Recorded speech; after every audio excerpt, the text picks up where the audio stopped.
Hi friends, welcome to Tirumala Rajalakshmi garden. నమస్తే అండి. నా వీడియోలు మొదటిసారి చూసిన వాళ్ళైతే సబ్స్క్రైబ్ చేయండి, బెల్ బటన్ ఒక లైక్ చేయండి, షేర్ చేసి కామెంట్స్లో తెలియజేయండి మీ డౌట్స్. అలాగే మొదటి నుంచి చివరి దాకా చూడండి, మధ్యలో స్కిప్ చేయకండి. ఈరోజు వీడియో చామంతి మొక్క గురించి చెప్తున్నానండి. ఇప్పటికే ఆలస్యమైంది, ఎండాకాలం మొదలైపోయింది, ఎండలు కూడా కొంచెం ఎక్కువగానే ఉంటున్నాయి. ఇలాంటి టైంలో మనం చామంతి మొక్కకి ఏం చేయాలి, ఏమిటి అన్నది పూర్తి వివరాలు చెప్తున్నాను. మధ్యలో స్కిప్ చేయకుండా పూర్తిగా చూడండి. అలాగే సబ్స్క్రైబ్ చేసిన వాళ్ళు బెల్ బటన్ ఆల్ నొక్కండి, అప్పుడే నా వీడియోలు మీకు నోటిఫికేషన్ అవుతాయి, మీరు చూడగలుగుతారు. ఇక వీడియోలోకి వెళ్దాం. ఈరోజు ఇదిగోండి, ఇది ముద్ద చామంతి అన్నమాట. ఇక సీజన్ అయిపోయింది కాబట్టి అక్కడ ఒక మొగ్గ, ఇక్కడ ఒక మొగ్గ అలా ఉన్నాయి.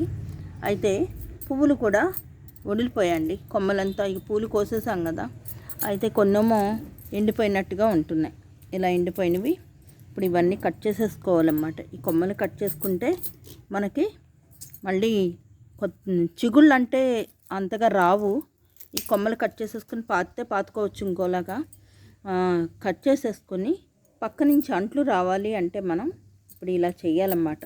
ఈ కొమ్మలు కట్ చేసేసుకోవాలండి. ఇప్పుడు ఈ కట్ చేసేసుకొని కొంచెం నీడ పట్టునే పెట్టుకోవాలండి మొక్క, ఎందుకంటే ఎండ వేడికి తట్టుకోలేదు. అలాగే ఇది నిద్రావస్థలో ఉంటుంది. ఇక నుంచి మార్చి నుంచి మహా అయితే మార్చి మధ్య వరకే అలా అలా పోస్తాయి పూలు.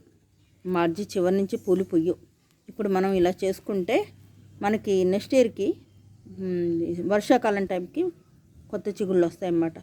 అయితే ఇప్పుడు ఇలాంటి షేడ్లో పెట్టుకోండి. అదే బాల్కనీలో పెట్టుకునే వాళ్ళైతే ఏమీ ఇబ్బంది లేదు. కొద్దిగా పొద్దున్న ఎండ తగలకుండా ఉన్న ఎండలో పెట్టుకుంటే సరిపోతుందన్నమాట.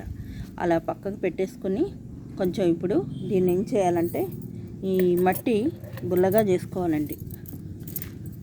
ఇలా పక్కన తవ్వేసేసి మొత్తం దీనికి కొంచెం అంటే నెలకొకసారి, ఇప్పుడు కాదు కదండి, ఎండాకాలం జూన్ జూలై దాకా వర్షాలు రావు. అప్పటిదాకా మనం నెలకొకసారి ఏమిటంటే ఇది వర్మీ కంపోస్ట్ అండి. ఈ వర్మీ కంపోస్టు ఇది బోన్ మిల్ అన్నమాట. వర్మీ కంపోస్టు ఒక గుప్పెడు వేసాను. ఇది ఒక 2 స్పూన్లు వేసాను అన్నమాట. Epsom salt. ఇది మొత్తం కలిపేసేసి మనం మొక్క మొదట్లో కొంచెం గుల్లగా చేసాం కదండి, మళ్ళీ కొత్త చిగుళ్ళు అంటే పక్క నుంచి అంట్లు రావటానికి ఈ పని చేస్తున్నాను. అలాగే కొంచెం నీడలోనే పెట్టుకోండి. అయితే పూలు ఉన్నాయి కదండి, నీళ్ళలో పెడితే ఉచ్చుకో కదా అని కొందరు డౌట్స్ కూడా రావచ్చు. అయితే పొద్దున్న ఎండ తగిలే విధంగా పెట్టుకోండి. అలాగే పోను అంటే మార్చి ఎండింగ్ నుంచి పూర్తి నీడలో పెట్టండి. ఎక్కువ ఎండ తగలకూడదు. ఆ వేడికే అవి పర్వాలేదు. ఎక్కువ వేడి ఉంటే మే నెల కల్లా చచ్చిపోయే అవకాశం ఉంది. ఇప్పటికే నాకు 4 మొక్కలు చనిపోయాయండి. నేను ఊరు వెళ్ళాను, అందుకని ఊరు వెళ్ళి వచ్చేసరికి 4 చామంతి మొక్కలు చచ్చిపోయాయి. అబ్బా, చాలా బాధ అనిపించింది. మనం మొక్కలు చనిపోతే చాలా బాధగా ఉంటుంది. అయితే ఇది కలిపేసేసి ఇది ఒక్కొక్క మొక్కకి ఒక్కొక్క గుప్పెడు ఇచ్చుకుంటే చాలండి. ఇలా ఇచ్చేసి కలిపేసేసి ఇలా అనేసేయండి. నొక్కేసి కొంచెం పొద్దున్న ఎండ తగిలే విధంగా పెట్టుకోండి.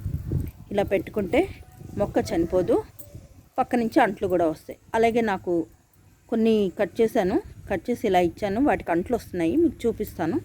అది నేను ఊరు వెళ్ళకముందు చేశాను. కొన్ని మొక్కలు చేశాను, కొన్ని మొక్కలు చేయలేదు. అది చూపిస్తా చూడండి. ఇదిగోండి, నేను ఊరు వెళ్ళినప్పుడు కట్ చేశాను అన్నమాట. ఇవి అంతా కొమ్మలు కట్ చేస్తే ఇవి పక్క నుంచి అంట్లు వచ్చాయి, చూస్తున్నారు కదా. ఇది నిజం. మీరు కూడా ఇలా ట్రై చేయండి. మీకు కూడా ఇలాగే చిగుళ్ళు పక్క నుంచి ఆకుకి చిగుళ్ళు రావటం తక్కువే, పక్క నుంచి అంట్లు వస్తాయన్నమాట. ఇది గ్యారంటీ, 100% సక్సెస్ అవుతుంది. మీరు కూడా ట్రై చేయండి. అలాగే నెలకొకసారి కంపోస్టు ఎప్సమ్ సాల్ట్ కలిపి ఇవ్వండి. ఒక మొక్కకి ఒక గుప్పెడు అలా ఇవ్వాలన్నమాట. అలా ఇచ్చుకుంటే సరిపోతుంది. 2 గుప్పెళ్ళు, నేను మొదటిసారి చెప్పాను, సారీ. 2 గుప్పెళ్ళు వర్మీ కంపోస్టు, 2 స్పూన్లు ఎప్సమ్ సాల్ట్ వేసానన్నమాట. ఇవి వేసి కలిపి ఇవ్వండి. ఒక్కొక్క గుప్పెడు ఇవ్వండి ఒక్కొక్క మొక్కకి. ఇలాగా మీకు బాగుంటాయి అన్నమాట, అంట్లు వస్తాయి. ఈ వీడియో మొదటిసారి చూసిన వాళ్ళైతే సబ్స్క్రైబ్ చేయండి, బెల్ బటన్ నొక్కండి, లైక్ చేయండి, మీ ఫ్రెండ్స్కి షేర్ చేయండి. Thank you.